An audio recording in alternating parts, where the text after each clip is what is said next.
Before I introduce you to my next guest today, I want to make sure that you're aware of two new resources to help you to increase your productivity, clarify your purpose, and improve your communication skills. The first one is our Facebook community called Leadership with Purpose. So it's a private community. So go to Facebook groups, search for Leadership with Purpose, and send a request to be invited into the group. There's a few questions for you to answer, and then live to have you a part of that community of other like-minded leaders. Our team is really excited about launching the Next Level Coaching Roadmap. It's a group coaching format, so highly recommend that you check that out and to get your questions answered. If you're a leader that's experiencing any of the following, this is definitely a group format that's going to help you break through to your next level within leadership and your career. So if you have any fear about moving to the next level in your leadership career, this is a group that you'll want to connect with. If you have loss of confidence, if you're kind of confused, like not knowing really how to tap into the hidden job market, if you have a desire to really to grow to the next level, this is definitely a group that you'll want to be able to connect with. If you want to know how to stay calm in a high stress environment, there's going to be strategies, tips, and resources, conversations all around how to develop skills to do just that. So if you want more information, head over to warrenwandling.com/the next level coaching. And in there on that page, you'll notice more information about the coaching roadmap, but also there's a link for you to schedule a phone call with me so we can help really figure out if this is the right fit to helping you take your career to the next level. Okay, again, that's warrenwandling.com/the next level coaching. Welcome back to another episode of How to Become an Obstacle Buster. I'm your host, Warren Wandling, the show that's dedicated helping leaders and entrepreneurs to overcome their obstacles, build resilience, and achieve success. And I have a great guest, in fact, a returning guest, that's going to help us do just that, Dr. Amber Selking. Welcome to the show. Thanks so much for having me again, Warren. It's a pleasure to be here. Yeah, I'm really excited to have you back on the podcast. I guess it was episode 37 when I first had the privilege of hosting you on the podcast. It's crazy how fast time flies. That feels like yesterday, but I know that's been probably several podcast seasons for you and a couple years for both of us. Exactly. And definitely the listeners that haven't had a chance to listen to episode 37, make sure that you go back and listen to that. There's some great strategies that Dr. Selking shares around reframing stress in your life. And who couldn't use that strategy, certainly in our current day and age? Absolutely. Definitely something the last couple years we've all been tested with. Exactly. So, but today I'm really excited about discussing your new book, Winning the Mental Game, the playbook for building championship mindsets. In fact, I've really enjoyed reading it. It is chock full of great strategies and techniques, really, to give the leader, the high performer, that competitive edge. Well, thank you so much for your support. I'm glad you loved it. It's been so fun writing it, and even more fun to hear, just how people are thinking about it, how they're applying it, and how they're leveraging it to just find their next layer. Right, exactly. In fact, you opened the book with a pregame speech, which I loved. It. You said that I love winning, but what I love even more is the pursuit of excellence that guides us through life in a determined and focused way. I believe we were wired for greatness, all of us. And I believe that greatness begins with how we think. So what really inspired you to write this book? This playbook is something that I created back in 2013, and that I've been working with individual athletes, individual business clients, and teams and organizations on installing to help them really understand how their brain works, how it impacts how they show up, and then really equip them with tools and strategies to train their brain, to manage their brain, just like they train their bodies, or just like they train their craft, or just like they manage their checkbooks, right? Or their waistline. And it's been so powerful to watch it truly help individuals, teams, and organizations transform how they operate, how they show up. And I just had which is awesome, but the limiting variable in that is me. And so I wanted to try to find a way to share this information that I was so blessed to be able to go to grad school and learn all this stuff. It's like, man, I wish everybody in the world, I wish we taught kindergartners how to think right. And so, it's been on my heart for years to write this and be able to get it to more people around the world to help them win their mental game and find more about who they are and how they can show up as the best version of themselves and win, and whatever that looks like in their lives, in their relationships, in their school, in their craft. And 2020, all the fun things got shut down. So my nights and weekends opened up a little bit. And I thought, well, heck, let's write a book. And turned that playbook that I've been, operationalizing with individuals and teams over the last several years into content for everybody to access. Well, I'm really excited that you took the time to be able to put your thoughts down on paper so more leaders can really get a hold of this material, but more importantly, that they can apply it so they can see results. Absolutely. And that's what it's about, right? I mean, winning is a process. It's a journey. You've got to learn to love that process, and you've got to learn to win the process if you're really going to win in the outcomes that you desire in your personal and professional life. Right. So you share with your readers that high performance excellence is a combination of 4 domains of preparation. So why is it so important that we know those 4 domains? I think a lot of times when we're an athlete, we know that we're supposed to exercise, strength and conditioning, and do the fundamentals, right, of our craft. And sometimes, athletes will even watch film or memorize a playbook, depending on what sport they play. But then, as adults, we know that we're supposed to exercise and work out and eat healthy. But we don't really understand what total preparation looks like in a life beyond sport or beyond music, where it's like, very tangible skill development and execution where you get immediate feedback. And so I think that it's important for all of us to understand that, if we really want to be the best version of ourselves, we have to have physical preparation, we have to have technical preparation, we have to have tactical preparation, and we have to have mental preparation. And again, that looks different for an athlete than it does a musician, than it does a parent. But, physical preparation is, again, how you eat, how you sleep, how you hydrate, how you take care of yourself physically. Technical preparation is the fundamentals of your craft, whether you're a parent and, parenting techniques and communication strategies, or whether you're an accountant and fundamentally understanding how to manage money, right? And the techniques. Mm-hmm. That's why you have continuing education credits, HR, right? All the, different HR strategies and technology platforms that we can use. And then tactical is understanding just the landscape that you're a part of, the industry that you're a part of,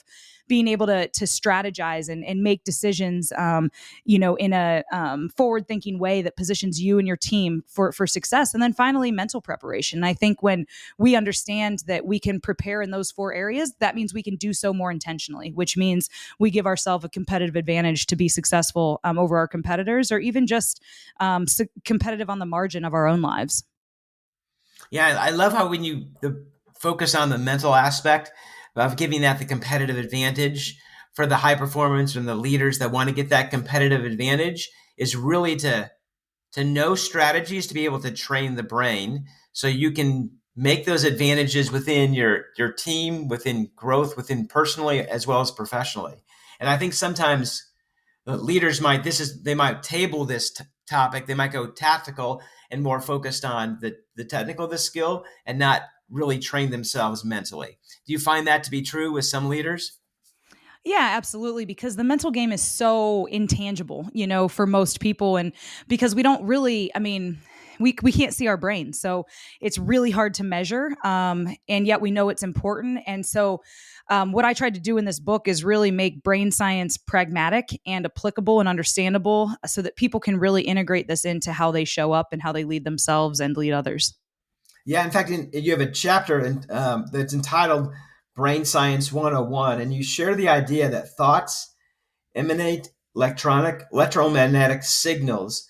Can you break that process down for us?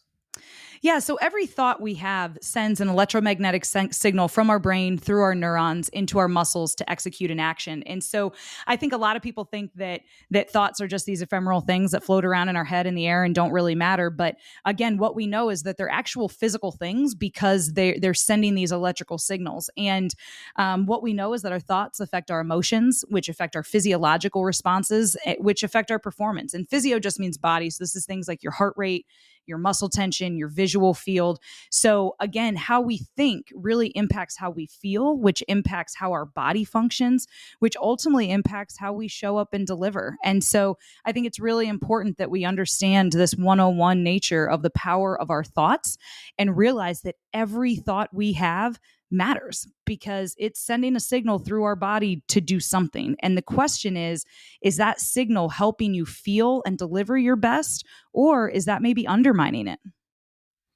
Yeah, so within that process, I know that you share some great strategies within the book around developing mental around the mental development. So, is there something around self talk that you can help our listeners to really understand and believe within the process that to be able to start using some of this knowledge to get that competitive advantage? Yeah, I mean, I think the reality of it is, Warren, that there's no quick fixes in winning the mental game, and I'm not saying that's what you imply with this question, but I think it's Right. important for people to understand that. I know we all wish we could walk into the gym on January 1st and walk out fit for the whole year. That we all know that doesn't happen, and the same is true with our mental game. So, while hopefully listening to a podcast like this can pique your interest and start you on the process, I really want to encourage everybody to know that it's a journey and it's a practice that we really need to train. To get really good at. But I think first and foremost is just knowing that we can in fact control our thoughts. And humans have about 70 to 80,000 thoughts a day, and many people are just very unaware of the thoughts streaming through their mind on a day to day basis. And so, and then they wonder why they feel a certain way, or why then their body feels sluggish, or and it's because it starts with how they think. So really getting a grasp on your thoughts and analyzing those thoughts and asking yourself, man, is this thought helping me? And if it's not, then replace it with a more productive way of thinking. And I think that's a really powerful way to start managing your mental game and managing your thought life. And so, that's thought management, but it can also be known as self-talk. Like, how are you communicating with yourself, and what are you speaking to yourself, about others, about situations, and learning to speak well to yourself, because you're the only person that you spend your entire life with. And we all know what a drag it is to be around annoying people, or people that complain all the time, or people that are pessimistic or judgmental. I mean, we don't want to spend a lot of time around those people, and yet many people spend a lot of times talking to themselves like that. And so we've got to be a better companion for ourselves in terms of who we hang out with all day, every day, because that's ourself, and we need to speak right to ourselves. Yeah, I love the term that you used is thought management. And then the question to ask ourselves is that thought beneficial, right? And that's a question that you can ask throughout the day. Is that really thought moving us towards the goal or away from the goal? And if not, then we have the choice to be able to replace it with a thought that would move us closer towards our goal. Absolutely. Absolutely. Yeah, I think there's some of us, maybe some listeners might find themselves, if they were friends with them, the way they talk to themselves, they wouldn't be friends with those. They wouldn't be friends with themselves. 100%. 100%. So you've developed a 3-step process to maximize the benefits of productive mindset. What are those 3 steps? So, really it starts with recognition, and really becoming aware of your thoughts and how you think. Like I said, play number 1 in the book is awareness, because you have to be aware before you enhance. And so Mm. really starting to become aware of those thoughts and recognizing the thoughts that we have, and then replacing those thoughts with, if you find yourself having those negative or unproductive thoughts, and then ultimately radiating, understanding that, the brain and the heart both give off electromagnetic energy, but the heart actually radiates up to 10 feet off of you. And so we need to understand that our thoughts are driving the energy that we're putting out to people around us. And so if we really want to manage our thought life and position ourselves and others to be successful, then that 3-step process is to, one, recognize when we're having negative or unproductive thoughts; two, replace with more positive or more productive ways of thinking; and three, show up and radiate the goodness and greatness that you want in your life and that others need in theirs. Wow, that's really amazing that those our thoughts really make an impact on people within the conference rooms or boardrooms or locker rooms that we walk into, right? In reference to the thoughts that we are bringing to that individual group. So it sounds like it's really impactful. That it's not this isn't a casual thing that we can have a choice to not manage our thoughts. But if we really want to be competitive, we really have to manage this and take it seriously, just as we would running or working out and having that workout schedule. Absolutely. So within that process, you had mentioned awareness. In fact, you do have a chapter all on awareness. Can you explain the science behind awareness? Yeah, I mean, there's awareness is a big topic, right? And so this Uh-huh. chapter really breaks down 5 different aspects of awareness that we can start to increase our understanding and our sensitivities towards. And that would be, there's some internal factors like mental, emotional, and then there's external factors like human dynamics and situations that we're a part of. And so the chapter really just breaks down different ways in which we can be aware, and the importance of being able to take in nuanced information about ourselves and the environment around us so that we can make necessary adaptations, and again, position ourselves and the team or organization to be successful in the moment. So if someone is managing they're doing thought management and they're maybe in that high stress environment, is there a quick a strategy that they can use to regain that mental advantage when they're in that moment? I think the most powerful way for us to reset as humans is through our breath. And if you do yoga or meditation, you're well aware of this. But if you're not a yoga or a meditating type of person, I can recognize that sounds a little weird. But for as long as we've all been breathing, most of us are breathing incorrectly, and so proper breathing techniques to really reset and recenter ourselves are in through our nose, down into our belly, and then out through our mouth. And down into our belly is really just instead of your chest coming up when you breathe, it's really getting your belly to come out, which is actually filling your lungs with more oxygen. And then that oxygen gets into your bloodstream, helps release muscle tension, helps your brain think more clearly. It slows down your heart rate and actually resets your central nervous system. And so when we find ourselves in high pressure, high nerve situations, being able to take some of those slow, deep breaths, again, in through our nose, down into our belly, and out through our mouth, can truly reset us at the neurological level and allow us to regain that mental stability that we need to navigate that moment. Yeah, thank you for sharing. That's a great strategy to be able to reset. And the other thing that you provide within your book is on mental rehearsal. And I love mental rehearsal. I've been studying it for years, and I love that you bring this out. In fact, you give some great strategies for those that aren't familiar with it to be able to start implementing it in their life. So, what's the value of really using mental rehearsal? Well, what we know is that the brain doesn't really know the difference between what's real and what's imagined, and so it can really create vivid constructs that help build talent at the neurological level, and can really be used as a powerful preparation technique. So, if you're a lawyer and you're going into a court case, being able to go get eyes on the courtroom that you're in, and really see what's the layout of the room, where am I going to be sitting, and then use that image that you see and incorporate it into your mental reps of, seeing you arguing the case well and asking great questions and staying composed and having, acute mental clarity. Like, you can rehearse all of that. And it's a really powerful strategy, again, for preparation. So when you get in that intense environment, your brain actually feels like it's been there before, because it has multiple times in your mind. And so, again, mental rehearsal is just a really powerful way to prepare in advance for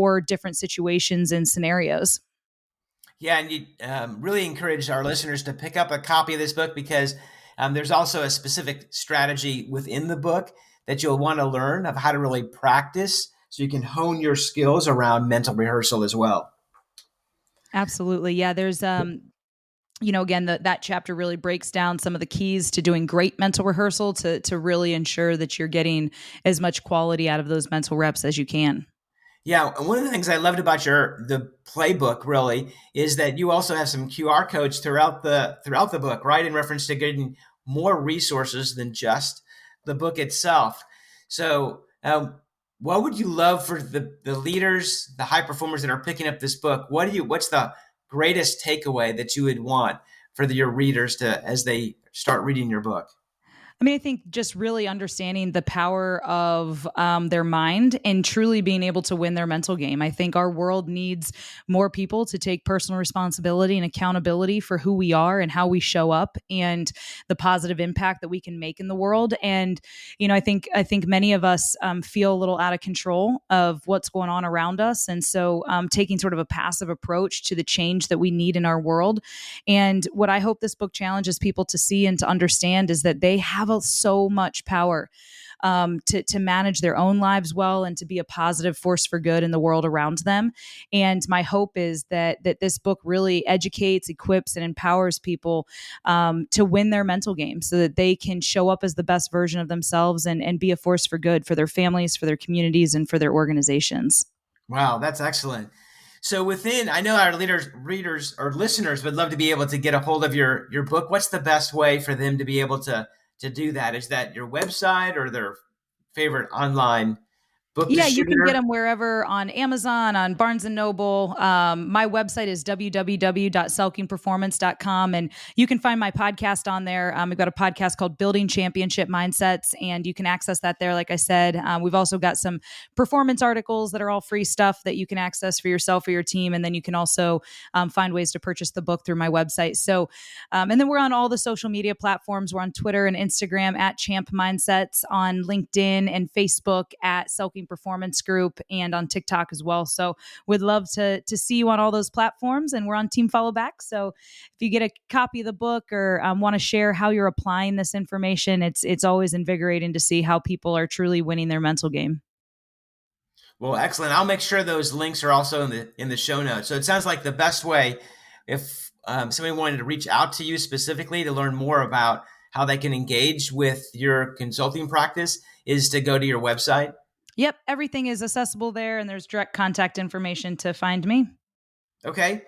Well, excellent. Well, thank you again, Dr. Selking, for sharing your strategies, tips, and resources, helping our listeners to break through their obstacles to achieve success. Thank you so much, Warren. It was a pleasure and blessing to be here with you today. Yeah. Well, until next time, this is your host, Warren Wandling, saying, be an obstacle buster.